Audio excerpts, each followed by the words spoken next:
Hello everyone, welcome to मैथ्यून्स world. कैसे हो आप लोग? आए हो बहुत ही बेहतर होगे। तो बच्चों, आज हम बात करने वाले हैं हमारे लॉरेंज के बल के बारे में। और ये समझ लो कि अब जल्दी से ही आपका जो है ये सारा का सारा कॉन्सेप्ट ख़त्म हो जाएगा और ये पूरा चैप्टर भी ख़त्म हो जाएगा। तो अब इसके बाद आपको लगातार रिवीजन करने हैं और साथ ही इसके बाद मैं और एक नेक्स्ट टॉपिक लेके आऊँगा, बताऊँगा वो बाद में। खैर, अभी हम बात करते हैं लॉरेंज बल के बारे में। देखो, लॉरेंज बल क्या कहता है? नॉर्मली ये बात करता है किसी एक चार्ज के बारे में।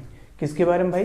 चार्ज के बारे में। यानी कि जब हम मैग्नेटिक फील्ड में किसी एक पर्टिकुलर चार्ज को रखते हैं, किसको? चार्ज को रख देते हैं, और अगर वो पॉजिटिव चार्ज हो तब तो बात अलग होती है, और नेगेटिव चार्ज हो तो बात अलग हो जाती है। दोनों कंडीशन बनते हैं। खैर, फिलहाल हम बात कर रहे हैं इसके परिभाषा पे। देखो ये क्या कहता है? कहता है कि जब कोई आवेशित कण, क्या कह रहा है जी? जब कोई आवेशित कण किसी चुंबकीय क्षेत्र में गति करता है तो कण पर एक बल कार्य करता है। एक बल आरोपित, यानी कि एक बल लगता है, उस पर अप्लाई होता है, और उस बल को ही हम क्या कह देते हैं? लॉरेंज बल। क्या कह देते हैं जी? लॉरेंज बल। देखो यहाँ पर नॉर्मली क्या होता है कि हम लोग उसमें जब हम किसी मैग्नेटिक फील्ड में रखते हैं तो इनमें कुछ इस तरीके की डायग्राम बनती है। देखो, मैंने कहा ये जो हमारा एक्स एक्सिस और ये हमारा वाई एक्सिस और ये जेड एक्सिस, ये तीन के तीनों 90 डिग्री पे एकदम प्लेस्ड हैं, मतलब 90 डिग्री पे ये एक दूसरे के हैं, रखे गए हैं।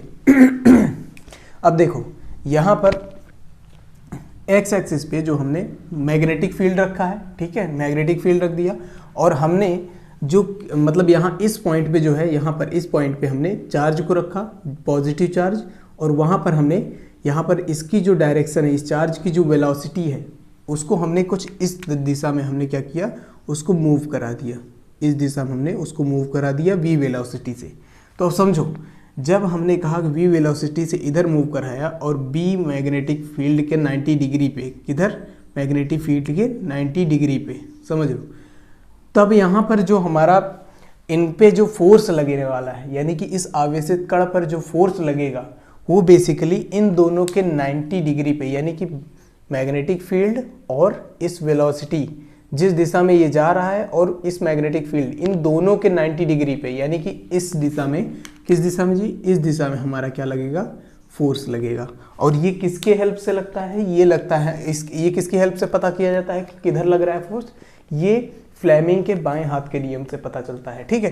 तो ध्यान समझना, फ्लेमिंग के बाएं हाथ का नियम कुछ ये होता है कि एक दूसरे को ये 90 डिग्री पे रखते हैं, ये भी 90 डिग्री पे रहता है। अब क्या करना होता है? देखो बेसिकली तो हम इनको क्या करते हैं? देखो, हमने क्या कहा, ये हमारा जो ये वाला जो उंगली है, यानी ये तर्जनी, ये हमारी ये वाली, ये मैग्नेटिक फील्ड में, और ये हमने कहा ये 90 डिग्री जो है ये किसकी दिशा में? वेलोसिटी की दिशा में। तो जो फोर्स लगेगा वो बाहर की ओर लगेगा, और बाहर की ओर हमने दिखाया किधर से? ऊपर की साइड में। बाहर की ओर किधर दिखाया? ऊपर की साइड में।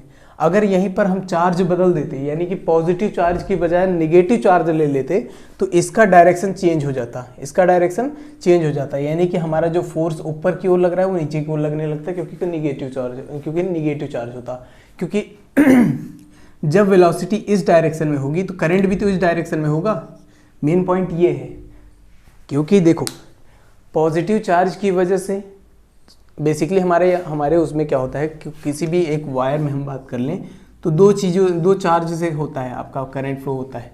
पहला जो मेजर पार्ट होते हैं वो निगेटिव चार्ज होते हैं। कौन से? निगेटिव चार्ज होते हैं, जो इधर डायरेक्शन में अगर मूव करेंगे तो करंट हमारा इधर डायरेक्शन मूव करेगा। लेकिन इसके साथ साथ एक पॉजिटिव चार्ज भी होगा, एक पॉजिटिव चार्ज भी होगा जो इसके साथ जाएगा, समझ रहे हो?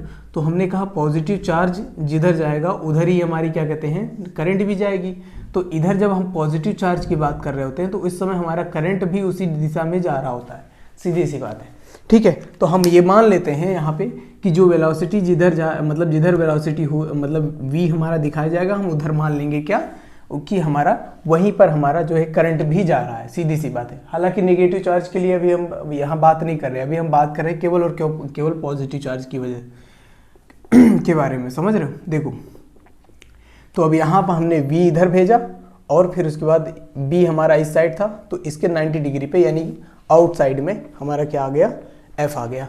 अब देखो, अगर गलती से हमने ये कह दिया कि जो हमारा वेलोसिटी था वो 90 डिग्री पर न होकर के थीटा डिग्री पे हो जाए। किससे? मैग्नेटिक फील्ड के थीटा डिग्री पे हो जाए। यानी कि अगर हम ये कह दें कि जो मैग्नेटिक फील्ड है यानी कि जो चुंबकीय क्षेत्र है उस चुंबकीय क्षेत्र से थीटा डिग्री पे ये क्या करे, वेलोसिटी करने मतलब उसका v आ जाए, यानी उधर घूमने लगे, वो उधर जाने लगे। तो हमने कहा हमारा b इधर था, उसके बाद वो थीटा डिग्री पे यहाँ से यहाँ तक मूव किया, बिल्कुल ये थीटा डिग्री हमारा, ठीक। तो अब हमने कहा जब ये हमारा v है यहाँ पे, तो अब हम इसको क्या है यहाँ पर लेके जाते हैं और उसके बाद यहाँ पर जो है हम इसको 90 डिग्री पर लेके जाते हैं और फिर कहते हैं कि यहाँ पर जो बन के आएगा उसी से हम लोग निकालेंगे अपना। तब यहाँ पर जो फोर्स बन के निकलेगा तब वो हमारा कुछ इस तरीके से निकलेगा v साइन थीटा के साथ, समझ रहे हो, v साइन थीटा के साथ। तो यहाँ देखो, तो जो हमारा पहला फोर्स निकल के आया वो निकला b v q, यानी कि b इधर है और v ये है और q ये है, ठीक। और f यानी सेकंड, इधर देखो f ये हमारा b v q sine theta, यानी कि ये दो फॉर्मूले ऐसे हैं बच्चों जो कि बहुत ही ज़्यादा इंपॉर्टेंट है, ठीक है। अब समझो, क्योंकि इस पे आधारित प्रश्न आते हैं, समझ रहे हो। तो ये b हमारा क्या है, चुंबकीय क्षेत्र है, और v हमारा क्या है, वेलोसिटी है, और q क्या है, हमारा आवेश है यानी चार्ज है। यहाँ तक बातें क्लियर हुई। चलो अब इसके बाद बात करते हैं हमारे इंपॉर्टेंट क्वेश्चंस पे। तो यहाँ पर हम क्वेश्चंस के बारे में बात करते हैं, ध्यान समझिएगा। तो बच्चों अब आपके स्क्रीन पर एक क्वेश्चन दिखाई दे रहा होगा, तो अब इस क्वेश्चन को आप लोग ध्यान से पढ़िए और बताइए कि ये क्वेश्चन कैसे लगने वाला है। ध्यान से समझिएगा, मैं सारी की सारी बातें यहाँ पर बताऊँगा, ध्यान से सुनना। हमने कहा 3.2 × 10⁻⁻19 कूलाम का आवेश जो है 10 की घाते 6 मीटर प्रति सेकंड के वेग से 3 वेबर पर मीटर स्क्वायर तीव्रता वाले चुंबकीय क्षेत्र में 60 अंश के कोण पर प्रवेश करता है। ध्यान से समझना, इतनी बातें आपको उसने दे दिया है और आपको दिखा रहा है, ध्यान समझना। मैं क्वेश्चन कैसे सॉल्व करता हूँ ये समझना आप लोग, ठीक है। उसने क्या कहा कि उसने जो कहा कि आवेश जो है आपके पास दिया गया है, यानी कि Q बराबर आपको क्या दिया है, उसने दिया है हमारा 3.2 × 10⁻⁻19 कूलाम, ठीक। उसके बाद सेकंड पॉइंट क्या दिया उसने कहा इतने मीटर प्रति सेकंड के वेग से, यानी कि हमने कहा जो वेलोसिटी है उसमें 10 की घाते 6 मीटर प्रति सेकंड इस स्पीड से जो है वो जा रहा है, ठीक। उसके बाद जो थर्ड बात आती है हमारी, वो आती है कि ये वेबर पर मीटर स्क्वायर है। वेबर पर मीटर स्क्वायर किसकी बात करता है जी, बी की, यानी कि चुंबकीय क्षेत्र की। हमने कहा 3 वेबर पर मीटर स्क्वायर, ये 3 बातें उसने दी हैं। और अब आपसे पूछ रहा है, कह रहा है तीव्रता वाले चुंबकीय क्षेत्र में 60 अंश के कोण पे, यानी कि उसने एक चीज़ और दे दी, थीटा, यानी कि 60 डिग्री, ठीक। इतने कोण पर जो है वो है प्रवेश करता है, ठीक, इतने एंगल पे वो प्रवेश करता है। तो आवेश पर लगने वाले बल की गणना कीजिए। पहला सवाल है कि आवेश पर जो बल लग रहा है उसके बारे में बताना है। और दूसरा सवाल ये है, कह रहा है कि चुंबकीय क्षेत्र में गतिमान आवेशित कण पर लगने वाले बल, चुंबकीय बल की दिशा ज्ञात करने के लिए आवश्यक नियम लिखिए।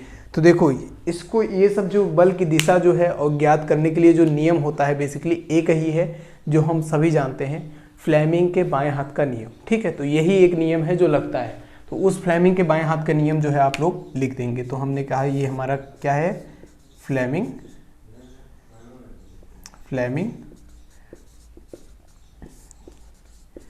के बाएं हाथ का नियम,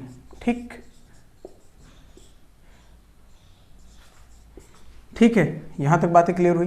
तो इस नियम को आप लोग लिख लीजिएगा, ठीक।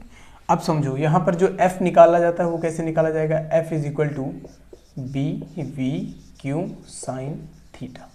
इतनी बातें क्लियर हुई। अब ध्यान समझना, यहाँ B यहाँ B का वैल्यू क्या दिया है जी, 3 दिया है। बाकी कैलकुलेशन है बच्चों, अब ये कैलकुलेशन आप लोग कर सकते हो बड़े आराम से, लेकिन फिर भी यहाँ करके दिखा रहा हूँ। यहाँ 3.2 × 10⁻⁻19 कूलम साइन 60 डिग्री। अब देखो साइन 60 का वैल्यू आप सभी को पता होगा कितना होता है जी, √3/2। कितना होता है, √3/2।